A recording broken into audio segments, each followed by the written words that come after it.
right.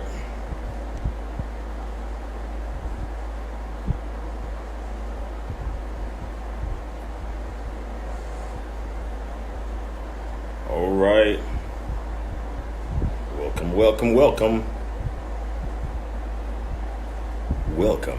Welcome, ladies and gentlemen. Welcome once again to Lockdown Live. Lockdown Live with myself, your host, Sheon Shobo, and of course, on the Voice of Our Academy handle.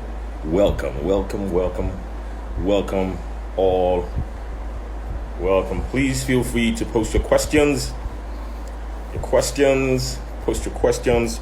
If you have any questions on movie trailers, please post your questions. Brent is ready. Is ready. Where are we located? We are located in Lagos, Nigeria. Ilupeju, Lagos, Nigeria. Yes, that's where we are located. So let me give you my intro again. Welcome to Lockdown Live. Live on Instagram. Lockdown Live. Okay, don't worry, I'm not sure enough. I'm just welcoming you guys. Okay, very soon, Brent will be joining us so soon. But please get ready with your questions. Brent Allen Hagel. All right, he's here already. So get ready with your yes.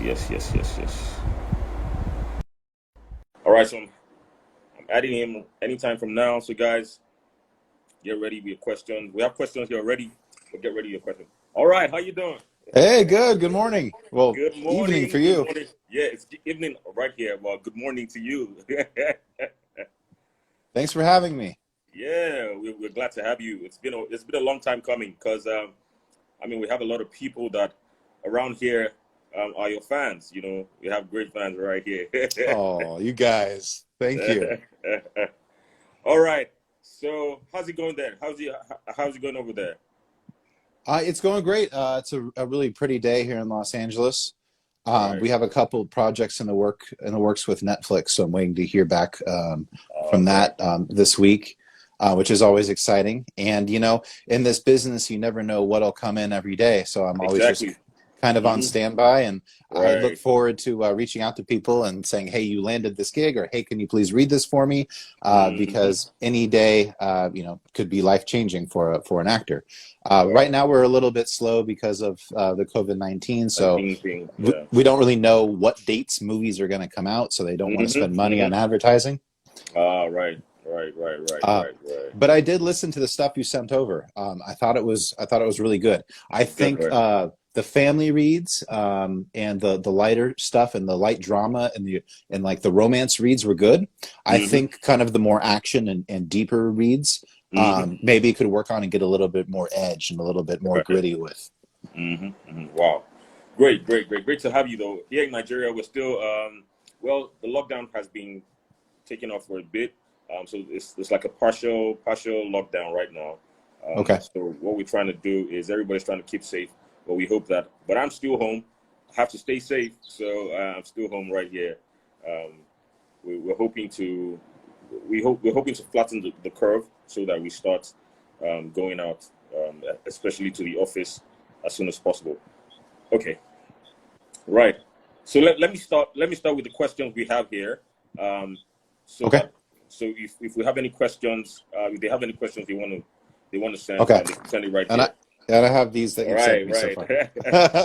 Okay, so without a doubt, promotional and trailer voiceover work is an intriguing act and such a powerful, important tool in capturing an audience's attention.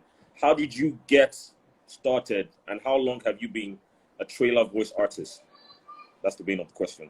Yeah, so I've always known I've wanted to do this since I was probably 10 years old. So I always known I always wanted to be a TV announcer. I didn't necessarily want to do video games or animation. Yeah, I just wanted to be an announcer. And then as I started, listening and taking training, they said, hey, we don't want to hear announcer sounds anymore. And I said, I just spent all my time training for that sound. So I had to kind of unlearn that. But to answer the question, in 2011 is when I really started working and getting paid for it. Wow. Um, because before that, it was just small local jobs and a lot of training. I did 7 years of promo training before I got a Wow. promo campaign. Wow. So this is not a get rich quick business. This is a lifelong journey. If you want to do it, say I will be doing this the rest of my life. Not so, and don't expect financial return immediately, because you need to be a good storyteller, and you need to be able to convince an audience. It's just like being an on-camera actor. You know, if I'm watching a TV show and the acting is not very good, I don't believe the story, right? So the same thing with taking the voice acting lessons here in Los Angeles. And I reached out to all the promo coaches. I worked with the current movie trailer voices at that time. I reached out to them and say, hey, will you work with me one-on-one? I am an aspiring talent. And will you just read with me for an hour, and I'll pay you whatever your hourly rate is. Right. Did you ever work with Don LaFontaine? I didn't. He was before my time. I mean, I was around, but I hadn't reached a professional level yet. Yeah, because he died around 2008, I believe. Yeah. So I was still kind of just coming up, and I was still booking. I wasn't booking these major national campaigns yet. Right. So Right. Fantastic. Wow, that's great. So like you said something about training, training for. Can you emphasize the place of training when it comes to voice, like promo or trailer voiceover, even voiceovers generally? Because a lot of times people think like that you just train and boom, you just start getting the gigs, and they don't know that it takes a time of just sharpening up your skills, right? Can you emphasize on that a bit? Yeah. So let me work a little backwards with that question. You are going to be competing in a marketplace with people who have been doing this for 30 years, 20 years. Right. If you are not better than them, they have no reason to hire you. True. So you need to train, and maybe those people will help you train. If you reach out to them and they're nice, you need to train for as long as it takes you. Some people, it could be a week. Some people like me, 7 years. I wasn't always this good. I worked really, really hard at it, and I really, really wanted it. And I still take classes every week. I still work with writers and directors and producers, and I want to know, how can I be a better storyteller? What should my file look like, and everything like that. So in today's voiceover world, you have to be an audio engineer, and you have to be a good storyteller. So you have to take the training to be able to work the equipment and to be able to work the acting. Right. And then, so video games is going to be different training. Animation will be different training. Right. And I focus on the promo and trailer, which is a different style of storytelling, because we're marketing. We're trying to sell TV shows. We're trying to sell movies. We're not trying to become characters. So it's a way of, how can I storytell and get people to tune in to watch the show without being too much of a salesman, right? Right. So I recommend working with someone who works in that genre until you start booking, or because it's about meeting the people that can make the decisions. Having said that, there could be somebody who happens to know the owner of the company, and they have a good voice, and they will get the job just because they know the owner of the company. It's not always going to be fair. Amazing answer. All right. In other clients like yours, trailers are an integral part of a film's marketing process and help to turn $1 million film into billions. But our filmmaking industry does not see how crucial this craft is to increasing their profit margins. How can trailer voice artists communicate this effectively to these stakeholders given the current situation? So I guess what this person is trying to say is, for example, in your clients, in the US, it's movie trailers actually have been something that have been really thriving. But somewhere around Africa here, in fact, Africa in general, especially because we are the greatest producers of movies right here in Africa. They call us the third largest film industry in the world. Oh, right? great. No, yeah, Nollywood, yes, Nollywood. So you have Hollywood, you have Bollywood, and Yeah. then you have Nollywood. So what this person is trying, but they haven't taken trailers as something very, very significant to selling their movies. How do you advise us to, or how do we get into convincing them that it is very important in the sales of them? Because I know Netflix is right here now. There's Yeah. now Netflix here right now. So maybe it might actually help. But are there any other ideas that you think can help? Well, I think, to answer the question, and with the streaming services, I think you will Right. start to see an uptick. And one of the later voices is opportunities for African voices in this Right. genre.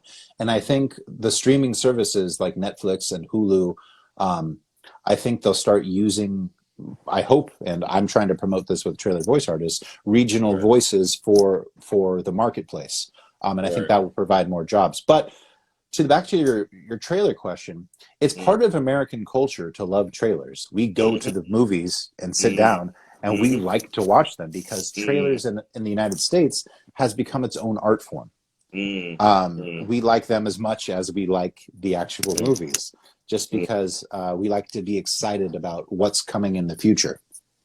Mhm. Um, how can I convince a region to use more of them? I think maybe showing them the financial incentive that making trailers gets, to the bottom line, because again, it's a business and it's about return on investment, like you were Right. saying, a $100 million film into $1 billion film. Mhm. Um, so that, I mean, with the power of the internet now, I think making a trailer and having it go global Right. Right. will create more buzz for your movie. And Mhm. I was watching, I think he was the executive vice president of Universal Pictures at a panel, and he was Right. talking about how our main goal is to create buzz around a film.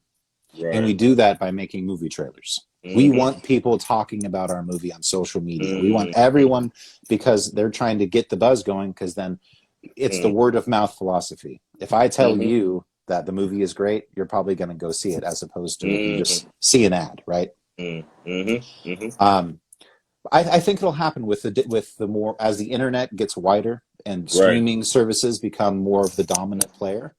Mm. I think you'll start to see more trailers and radio ads as well. Right. Right. Right.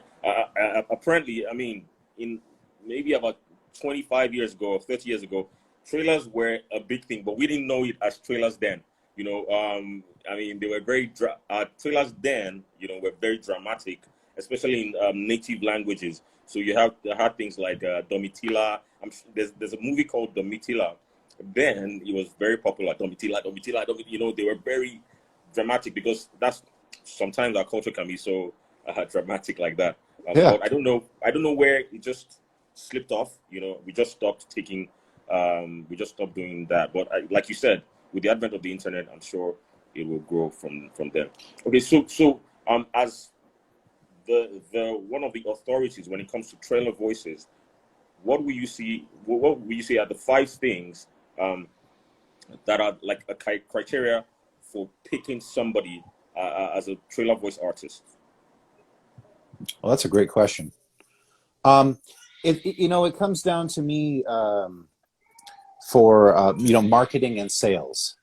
So Mm, I have to listen to someone, and right. I have to think out, will a movie studio want to Mm, use this sound in a trailer? mm, mm, And also, does this person have a personality that I could trust to put mm, with Sony Pictures?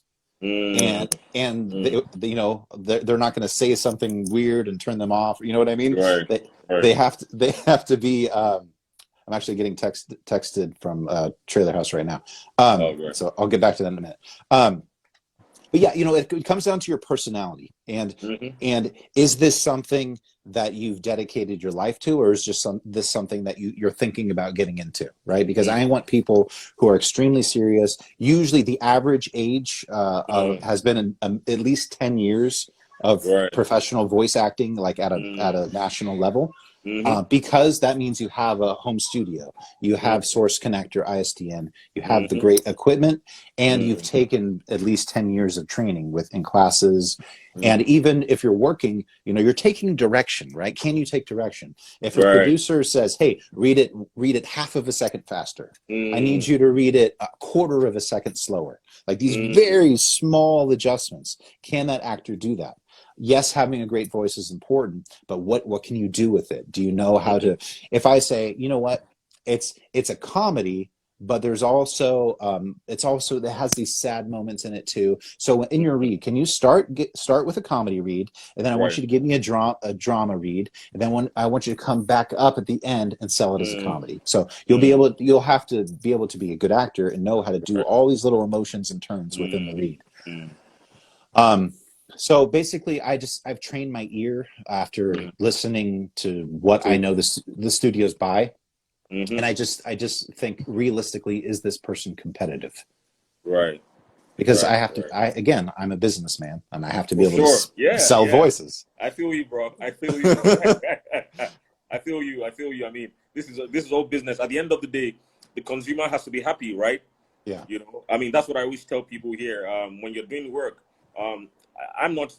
When people come for training, the first question they ask is, "Am I going to get a job from you guys?" And I tell them, you see, the challenge are not jobs. The challenge is, can you actually compete? Can you give us your best shot? After you've been trained and and the client wants jobs. Are you somebody that we can call? Can we? Because we like to put our best foot forward. So I mean, I feel you. I fully understand what you're trying to say. Okay. So the next question says, right. What are the 5 top? Yeah, I think it's still different from the other question. What are the 5 top attributes that qualify a talent to booking trailer gigs? Hold on, I gotta move you because I have to respond to an email with the trailer house. Sorry, 1 second. Right, no, not a problem. Give me a second. Let me just kind of mount this up here. No problem. Like that. Okay. 5 top attributes. To booking trailer gigs. Right. Okay, so first of all, you're going to need the training. You're going to need a demo because the demo is used to get you in the door with a talent agent or manager who has access to that work. Right. So we make the demo, we pitch the connection to the studio. They say, hey, I think I can sell you. I love your, and they'll be very specific. They'll say, I love your comedy read. I love your action read. So it's okay to not be the best at all the different styles of movies. It's okay to be like the best at romantic comedies.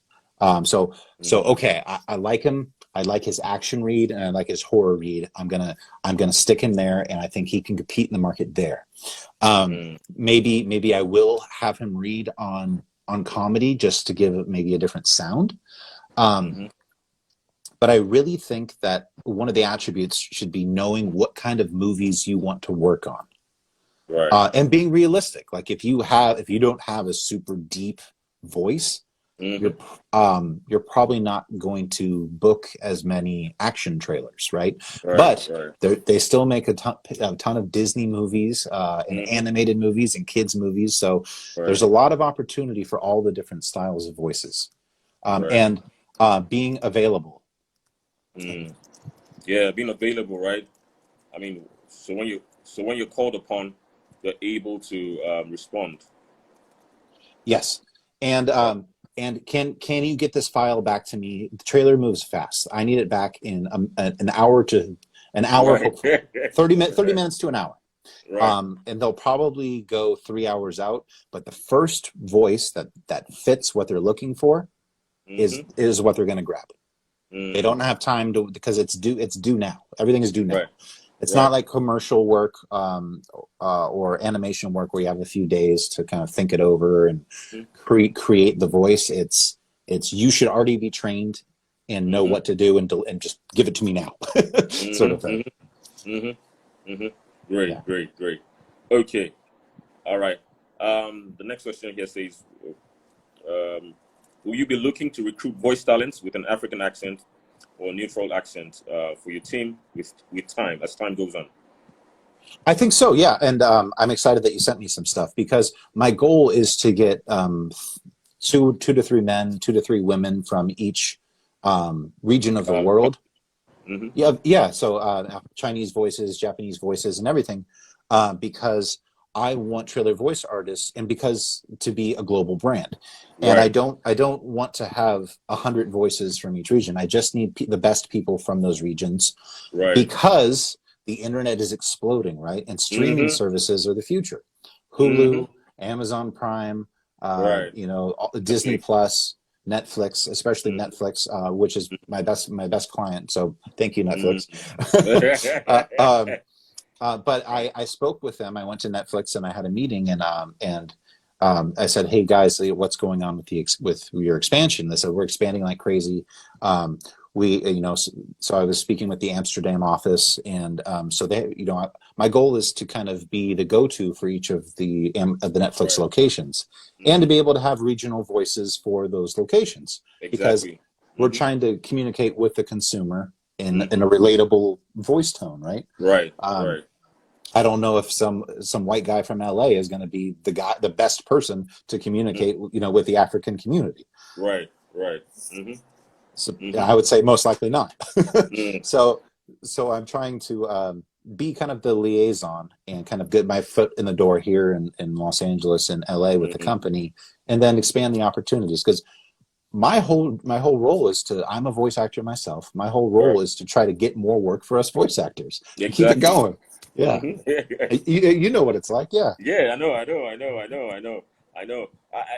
The other question I wanted to ask was, so for example, streaming services like that, do they have like language specific trailers? So most of the trailers are in English. So do they have things in the Spanish language, French, like trailers that come in those languages? Yes. So usually they'll cut, and I had this question. I asked the trailer house this question last Thursday. So usually is the actual languages and not subtitles are French, Spanish, English, and occasionally German. Right. And the rest are subtitled. But I think that will, again, like what I'm trying to do with creating the voices. I think I think consumers will start to want to be marketed to in their own language. In their language. The reason why I'm asking that is, so for example, in Nigeria particularly, you have about three major languages, like 3 tribal languages, and some of the movies that they do in those languages. For example, the Yoruba tribe have some great movies, right, in Yoruba, and they also have trailers sometimes, right? So some of these trailers, some of these movies have gotten on Netflix, So that's why I was asking if they have those kind of things, because you might get to a point where they might need all those things. So we have all those guys here. At the Voice of our Academy. So okay, do, because I was going to ask. I would probably need at least 2 from each language. Yeah, why not? You know what I mean? Yeah, we have them a lot here. Okay. We have about to be very fair, we have about 200 voices in our bank. Okay. People that are finished from our academy. So, I mean, we can always get that for you. Okay, so then I would work with you, and I would say, hey, this is what they're looking for, and then I would have you help me curate that. No, not a problem. Okay. Not a problem. Okay, so the next question here is, how important is branding to aspiring and existing trailer voice artists? Well, what you're doing is you're starting your own small business, right? And if I were to go out into the world and go to any business, right, they have a sign, they have a door, they have a price menu. A voice actor is a small business. Your product is your voice, but it's still a business. So I would say it's very important. I mean, you can go online and buy a website for maybe, I don't know the currency exchange, but here in the United States, it's maybe $100 to $200 to buy a website. and then you can just they're so simple to build yourself.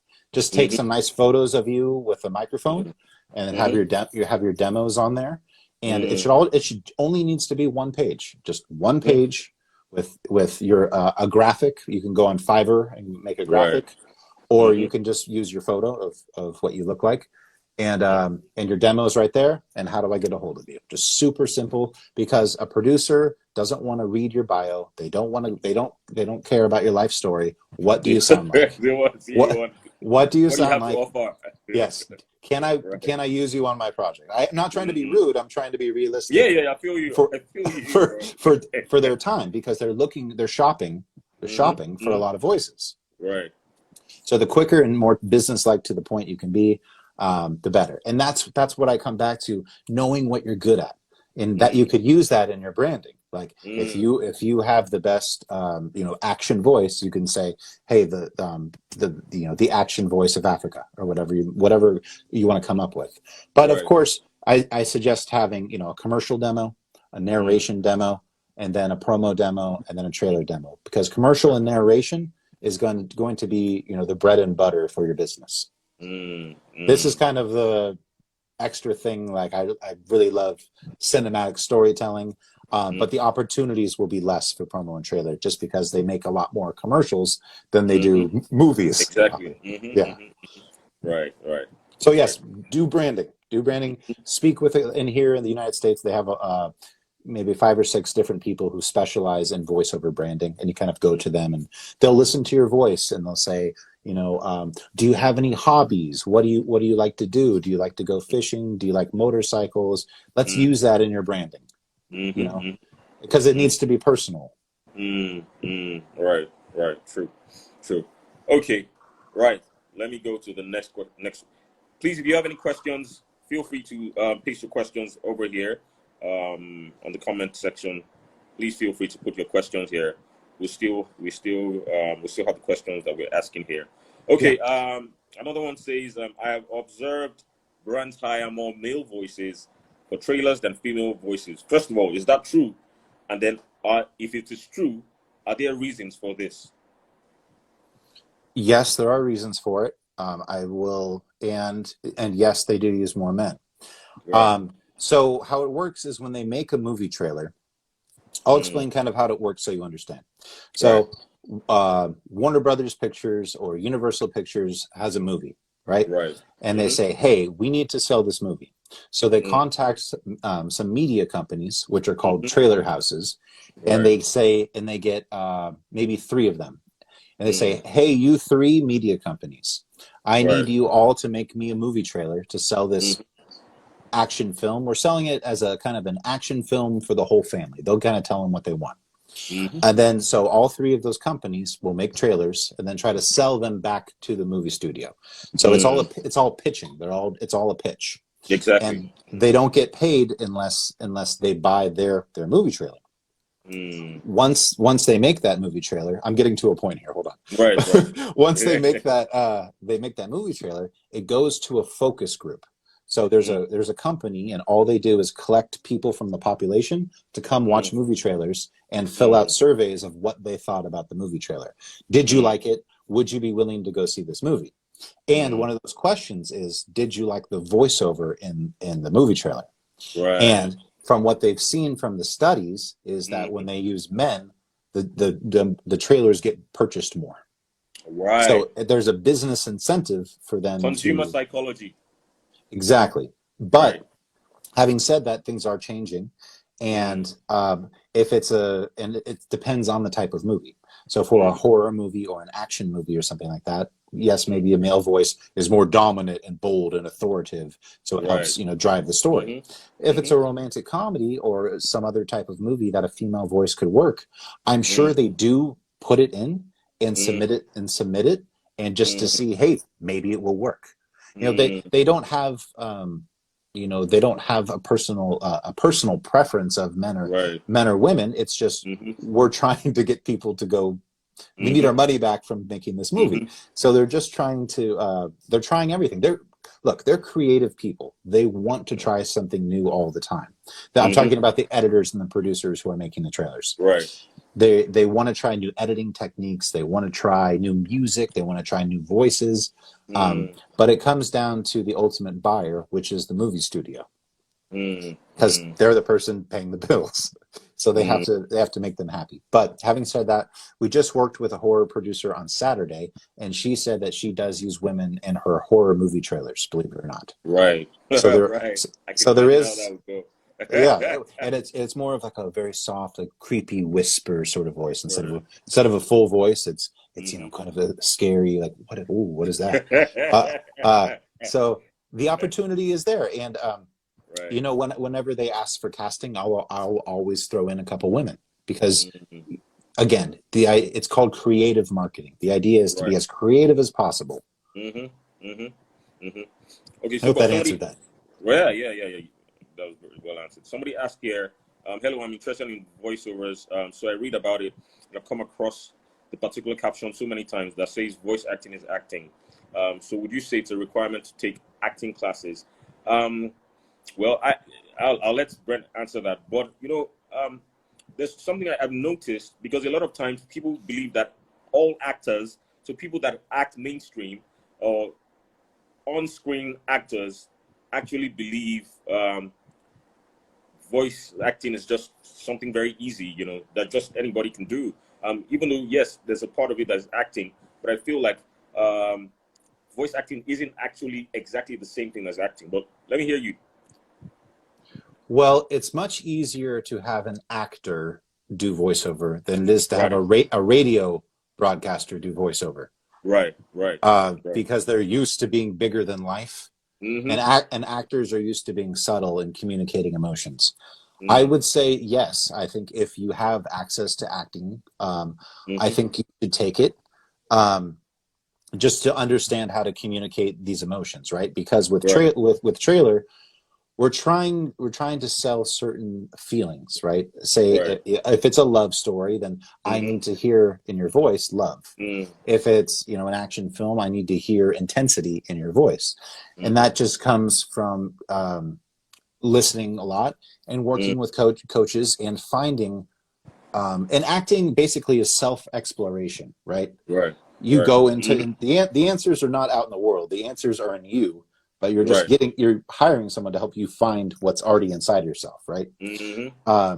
So voice acting really is a journey of self-discovery, and I think, when you're giving a read, what does drama mean to you? What does love mean to you?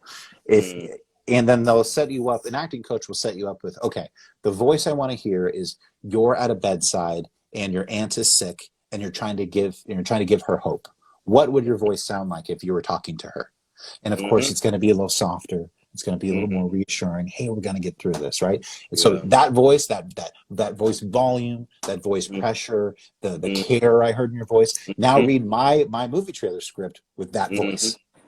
So the acting classes kind of set you up to be able to find all these different voices, right? You start to use your imagination and come up with, the thing we forget when we get older, but when we're kids, we have called imagination. The world beats out of us. But yeah, I suggest doing it. Even if you just take one or two, you don't have to become a Broadway theater actor, because I think that would be hard for you because you'd be used to projecting very loud. Exactly. But voiceover is very, you don't have to be loud. You can be kind of quiet and intimate with the microphone, because they can make it as loud as they want in their computer. Exactly. Wow. Well answered. Great. All right. Next question here says, you also double as a voice coach who coaches talents to improve their skills. Can you share compulsory or necessary vocal routine that voice talents must do before reading a script, like basic vocal routine, right? Yeah. And I often struggle about this, and I went and I taught at a university, and they all did a lengthy warm-up vocal. And for me, myself, I never really thought of it as a vocal warm-up, but I just do it. So I'll usually sing for about an hour in the morning, and I don't claim to be a great singer, okay? But but I'm using the instrument, right? I'm going, and I'll take a deep breath and I'll control the air all the way out, and I'll play with different voice tones. Like if I know it's gonna be a trailer day, I'll kind of start working. It's not necessarily singing; it's just making noises, right? I'm just kind of starting to vibrate my vocal cords. Your vocal cords, right? Because I find that about an hour into speaking is when that money voice starts to happen. It's not. Some people think for trailer, it's that voice when you just wake up in the morning, and it may be it may be for some people, but for me it's not, because I don't naturally have a deep voice. I have to create it with my instrument, and I taught myself how to do that over 10 years. Because this is my normal speaking voice. It's not very scary or very deep. I just had to train myself how to do it. So I think just singing for an hour would be a great warm up. Or if you just want to read a couple, maybe 10 pages of a book out loud, or read a magazine out loud, I would say just warm it up for about an hour. Just having a conversation on the phone or doing anything, because you need to be able to get through a script, or sometimes maybe a really long sentence of maybe 15 words if it's a long sentence, in one breath.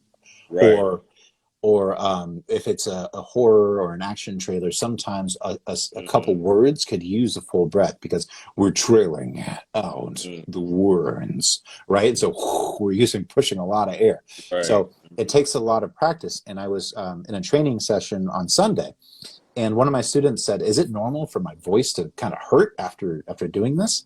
And I said, "Yeah, because you're using muscles you don't normally use." I said, "I guarantee you, if you do this for 6 months, a year, 2 years, 3 years, they'll get stronger, and you'll be able to do it longer and longer and longer durations." Because what if you're a successful, you get a trailer campaign, and they want you to do 7 trailers that day, and you're just like, after the first one, you're like, "Oh, I can't." I'm like, "You're gonna lose the gig." Right. It reminds me of Peter Cullen. I watched a video of Peter Cullen when he was talking about when he did the Optimus Prime voice. He said the first time he tried, when he came for the audition, the first time he tried it, he actually coughed out blood. Like it was because he had to reach for that depth. It was quite hurtful. But look at Optimus Prime, the voice now. People never forget it. It's there. It's just evergreen. And he got stronger because after doing and they just got stronger, and they probably you just, like your fingers, they get calloused from working. Same sort of thing. Right. Okay. The next question says, the movie industry has been greatly affected by this pandemic, as cinemas, movie theaters, and even event plans are temporarily closed. Does this affect the service of trailer artists at this time? I'm sure the answer is yes, but let me not answer before you. Yes. So they don't know when the movies are going to come out. So pretty much all of the industry is shut down. They're still working on streaming services. So like Disney Plus, the Peacock network from NBC. So thankfully the streaming wars are on, which is continuing to provide them work. But the actual cinematic theatrical trailers, there's a hiatus during this, and a lot of those trailer editors are on work furlough until the studios come back and want to pay for trailers, because they're not going to pay for a trailer and have it say coming May 5th, and then have to repay again when they keep moving the dates for the movies. So yeah, it is affecting all of Hollywood. They're not making any more. They're not shooting any TV shows. So there's not going to be any promos for those shows, because there's nothing to promote. So yes, it is. But commercials are on the rise because of the pandemic, and all these major corporations are trying to play the sympathy card and say, "We're with you, we understand, come buy our products," that sort of thing. But the movie trailer industry is that they're selling movies, they're not selling comfort. So what do you advise somebody who is interested in movie trailers to be doing right now? So let's assume I'm a voice talent who is interested in doing movie trailers. What do you advise them to do right now, where there are no jobs? What would you advise for them to do? I would advise them to, depends on their level, but now that those voice artists aren't working as much, now is the time to reach out to them and say, hey, maybe can you do a session with me? Can you work with me? Now is the time to get and I'm kind of doing this on the marketing end, reaching out to producers who normally are so busy they don't have time to have a conversation with me, so I can sell to them. But now is the time to really reach out to people who are usually too busy to talk to you, and now is the time to continue your training and practice. If you didn't have time before this because you were working too much in commercials or doing something else, you have time to watch more content. Sitting down and watching 20 minutes of trailers a day, or going on YouTube and listening to movie trailer music, I think would be beneficial to you, because the people who are making these trailers, they cut the trailer around music. So the more you understand how to match your voice with dramatic music, with comedy music, with horror music, the higher chance you'll have to get the job, because the editor and producer will hear your voice matched with the music when they're sitting there working on the trailer, and they'll hear your voice come in and be like, this is perfect. This is exactly what we need. So, take the time to continue to study. It's not just about your voice necessarily. It's about understanding how your voice is going to go into the whole project. Right. How your voice is going to be seen with the picture, how your voice is going to sit with the music, and maybe the explosion sound effects, or the creaking door, or the scratching nail sound effects. It's going to go with sound design as well. So, and I would also take the time to listen to your competition, right? Understand the market, understand how competitive it is. And like I said in the beginning, there's people who've been doing this a very long time, and you have to be better than them or equal to them in order to have a chance. Wow, that is a lifetime advice you gave there, right? It's realistic. I'm a businessman. It's about marketing. It's like, why would I hire you if you're not better than the person I'm already using? Just because you want to do trailers doesn't mean I'm obligated to hire you. That's it. You got to really bring the heat. And I spoke with another manager, and he said your demo needs to be 14 out of 10.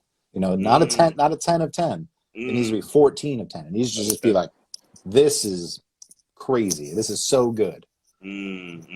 So okay, I'm just curious about something you said now about music, which I am also a fan of. The match between music and voices. So how do you determine? So basically, basic way you determine the kind of voices that the kind of music that goes for some particular voices. So I know if it's an epic soundtrack, if it's an epic voice, or maybe action or an epic film, some epic type of music with a lot of horns and strings, But can you run us through that just a bit? Well, no, not really, because I'm not a sound designer. But I'm sure you have the ears for. I do, yeah. In LA and in the United States, there's as many companies trying to sell them music that they make. Composers trying to sell them music, as there are voice talents and everything else. So that's a very competitive business as it is. But all of them have YouTube channels, and you can go listen to their music. But yes, everything is going to be orchestral. It's going to be very cinematic. There'll be choirs. There'll be, like you said, French horns, maybe violin, or strings. A lot of strings, yeah. And I think that just comes from historically, we see like Shakespearean plays and the history of entertainment. We see that as being dramatic. And so they think, hey, if I want my movie to be this big dramatic blockbuster, I'm going to have, huge music. And big voices, right? Everything's just going to be bigger than life. That's what the movies are, right? Bigger than life. I can't really, that's kind of going to be the producer and music sound designer. Yeah, in every trailer house, they have a few music supervisors, and their whole job is just to pick pieces of music to match the Music that footage. goes right, right, right. Um, and then the voiceover is the last step. So they already Mm-hmm. have all that stuff locked in, and Mm-hmm. then now they're just trying to find a voice that goes with everything they built. Right, And right. not often do we actually get to see that. We just read the lines and send it in. So we Wow. have to. So that's why I'm telling you, if they say, "Hey, this is going to be an action film," Mm-hmm. you'll know. Hey, okay, I'm going to go to Mm-hmm. YouTube. I'm going to watch and listen to some action trailer music, Mm-hmm. and then I'm going to do my read, because Mm. that's kind of like a trick to be able to fit in with the movie better, as opposed Right. to just reading from silence and trying to Mm-hmm. deliver something. Mm-hmm. Mm-hmm. Mm-hmm. Mm-hmm. Right, right. Because most times the music gets to inspire your Yeah, read. Right, right, yeah. right, right. I understand that. Okay. In your opinion, what is the future for trailer voice artists in the voiceover industry? Do you think there will be other aspects of the craft that can be explored? Oh, definitely. I want everyone to make a living from this, right? I want people to do well, and Mm-hmm. if they can, become wealthy. I want people that I work with and represent to make money. Um, Right. I do, like I said earlier, I would like, I only speak English, unfortunately, but hopefully Google will come out with a translator that I can Google Translate everything in the future. I'm sure that's not far away, actually. Mm-hmm. But I would like to have, maybe three men and three women from each language that are Mm-hmm. trained in cinematic storytelling. Right. I think every culture is going to be making movies. I think everyone Mm-hmm. with an iPhone or smartphone can make movies now. I Right. think True. I think the True. internet is going to continue to be global. So I Mm-hmm. think, and part of us as a culture, as humans, is storytelling. That's just Mm-hmm. it's just what we do. It's how we communicate information. Mm-hmm. And I think to be able to provide the service of professionally trained cinematic voiceover storytellers Mm-hmm. will be a huge benefit to all the filmmakers around the world. Um, Mm-hmm. and I continue to reach out to anywhere that may be using, storytellers for movies. Do I think Right. I'll go past trailers? Mm-hmm. I think so, but this is really where my heart is. Mm-hmm. Um, Yeah, I can and feel that. and I'm still just a one-man operation. Um, Mm-hmm. so unless I had like a team working with me that was going to go after commercial work or Mm-hmm. e-learning work, or corporate Audiobooks. audiobooks, things like that, I would need more people working with the company to do that. Right. But right now, I'm just kind of following my passion and my heart. As Mm-hmm. cheesy as that sounds, Right. it's Mm-hmm. really it's just what I want to do with my life, and I can't really Right. see myself doing anything else. Mm-hmm. Well, I mean, the good thing about it is it's also helping other people as well, in terms of getting jobs for other voice artists as well. So, I mean, it's good as you already have a tribe, which works Yeah, perfectly. and that moment when I get the email or the phone call saying, "Hey, we've chosen this person. Can you send us an invoice?" Mm-hmm. is the greatest Mm-hmm. feeling, because I get to call that Yeah. person. I get to call that person and say, Right. "Hey, you're going to be the voice of this thing," and This they're movie. like, Wow. "Stop! Are you kidding?" I I'm like, "Yes, you know got that it." feeling, right? I know that Yeah, feeling. yeah. And Right. then you know, it's like, it's because for every job you get, you didn't get 1,000. Mm, mm, We audition a lot, and we mm, get like mm, 1%, maybe 2% of what we read mm, for. So mm, even if you've read like 5,000 auditions and haven't gotten anything, like, keep mm-hmm. going, because that's Keep normal. going. Yeah. Yeah. It's You have to very keep going. hard, and You know. it may not be you. It's just it's a very the creative person making it wants a very specific thing, Mm-hmm. and there's so many people, like with home studios, that they'll find it eventually if they look hard enough, and that may be you. um, Mm, but just the numbers game, most of the time it's not. But right. the more you have someone like me or someone like you that can continue to promote people, Mm-hmm. and say, hey, look, it's like word of mouth. You have to listen to this person. This person is perfect for the job. Right. It's like, being a brand master or a hype man or something. So, Yeah. so so it's good to have a team of marketing people that are helping you along your journey, because they'll be realistic with you.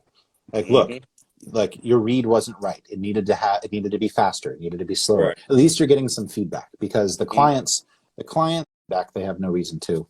You just weren't right. And they're not going to call you and tell you weren't right, because they have no time for that. Right. So one of my final questions: do you have any mentors or people that you look up to in the trailer industry, or basically voiceover industry? Oh, I have plenty. And a lot of them now are actually a guy I'm about to call are like the owners of the trailer houses, or people who work at the trailer houses. Or just people that have been voicing. They're older than me, right? Like I'm almost 35. And the people that are voicing the trailers, a lot of them are, late 40s, early 60s. They're just older than me. They've just been around longer. Like I said, there's always going to be someone who's been doing it longer. That's just that's just how it works. So, I'm very humble. I will say, hey, look, I don't know the answer to this. Can you help me? Or can you help me work on my action read or my drama read, or what do you or like just bounce something off of them? What do you think of this read? But yeah, I mean, if there's someone that I think can offer me knowledge, and if I, of course, can pay them for their time, or take them to lunch or have a coffee, or make it so it's not me just taking, and making a mutual exchange. Because a lot of this is just getting the knowledge, getting the information, becoming. So like I said, it's about the voice, it's about the acting, and it's about kind of understanding the philosophy of what you're trying to create, what you're trying to build. We're trying to build a story that is so compelling, people are willing to pay their hard-earned money to come see it. Right. Okay. So, one of the final things that we want you to do. So there's a character we sent called Captain Soapwash, and we'd like you to just do a little trailer. Yeah. Feel like a trailer, trailer voice. So we created this. We created this animated character that is supposed to actually tell people to be serious about washing their hands. Especially in these times. So something like, in a world of coronavirus, now to save the world, Captain Soapwash will wash your hands. Captain Soapwash, rated PG, coming soon to theaters globally. Wow. So good. Cool. Something like that. Yeah, I don't know. That was good. That was really good. I like that. kind of the action, but yet educational action. Yeah. I like that. I like that. And it was so good, especially without the music. It was good. It was really good. I like that. Thank you. Awesome. Maybe we'll just we'll send a check to you sometime. Yeah, right. Some residuals for that one. Right. What would you say about royalties in terms of trailers? Is it something that is big over there? No royalties. It's a one-time buyout. Right. And same with promotional work, because unlike commercials, they're not going to try to use it all year. It's a timeline driven. It's going to be on May 5th, on June 12th, on March 3rd, when the movie comes out. So they're just going to pay you to use it once, and then that's it. Right. What are promos? Because some promos run like over time. Well, those are signature voices though. Promos are 13-week cycles, so they'll pay you every 13 weeks if they want to use it again. But again, it's timeline driven, so usually not. But if you're like the brand voice of a network and you have like some sort of iconic station ID, then they'll pay you for that. Yes, over and over. But usually it's just a one-time check. But with the promotional work for the movies, they make a lot of content. They're going to make social media spots, Instagram, Facebook, Snapchat, YouTube. That they're going to make things that'll go on the radio. They're going to make things that'll go on television. So you become the voice of that movie campaign, it's quite a bit of work. Right. And you have to be able to know how to do a 10-second read, a 15-second read, a 30-second read, and exactly, and you have to be able to get it on time, right? So, what are the other ways we can reach you? Are there any trainings that you do before we go? I have the stuff on YouTube, and I'll continue to. Brent Allen Hagel is my YouTube channel. I put stuff up on there like when I'm feeling creative, or if I keep getting the same question over and over and over, then I'll usually make a response video, because I figure if I'm getting that question a lot of people have that question, so I try to answer it, and I just put it on YouTube, and it's easier for me because I can just refer people to the video, say, here's your answer. Right, exactly. But I enjoy making the YouTube videos, doing the work, and I tell people to film yourself doing voiceover, because it gives you another perspective, right? It gives you a third person perspective, and it really helps you work on your form and your delivery and everything, if you can film yourself and you can listen back to it. And I think it's been beneficial in my career and my own voice development to do those recording sessions. And even if you just have an Instagram channel and you film yourself doing VO, when it comes time to sell yourself to an agent, look at my Instagram channel. You can see exactly what I do. You already have the content. You already have the sales stuff, and they can instantly go and they can see what your storytelling is like. And it's again another marketing tool, because remember, this is your own small business. You are running a business. The more content, the more business cards, whether it's videos on Instagram or voice demos, the more materials you have to sell yourself, the better for you. Yeah, put out content is always very, very important. Content is very important. Somebody said here, do you see women and Latina women or Latino women rising within the next 2 years, 5 years, 10 years? Do you see them rising in the trailer, promo and trailer industry? Yes, I do. Right. I have a Latina girl working with Netflix now on a project. Oh, great. Great. And, again, once I think that if I were to bring on a partner or someone to help me with trailer voice artists, it would be someone like my wife, who is a bilingual Spanish-English voice, to help me kind of get more of the Spanish-speaking clients. The first job we ever booked was for Disney. The opening of Galaxy's Edge, the Star Wars Disneyland, was the first job we booked, and that was in Spanish. Wow, that's good. It was a Spanish male, but yeah, I think diversity is what all the major corporations in America are talking about. Is diversity, and I think unfortunately for me, the reign of the white male has kind of seen its end. So I think the more unique, when I get a casting spec, it'll say, bring us unique, diverse voices. It'll say that right on the top of the page. So I think just being true to who you are and being a good storyteller, that's all you need to do. And then the buyers will come find your voice, because you're not trying to be something else. You're just if you want to be a great movie trailer voice, just be really good at telling a serious story, or telling a comedy story. Yeah, just be real. But yeah, I think the opportunities will continue to expand globally. Like we said, with the streaming services and everything like that, they're gonna look for new, fresh voices. For sure. Wow, it's been a very enlightening one. Was very educative. We learned a lot.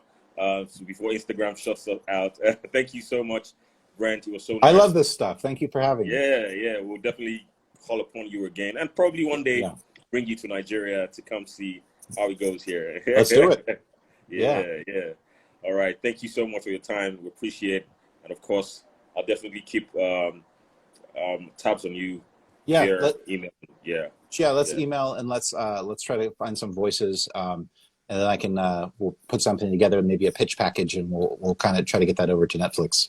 No problem. Thank you so much. Have a great day ahead. All right. Thank you, everyone in the chat. Yeah. Cheers. Cheers. All right. Bye.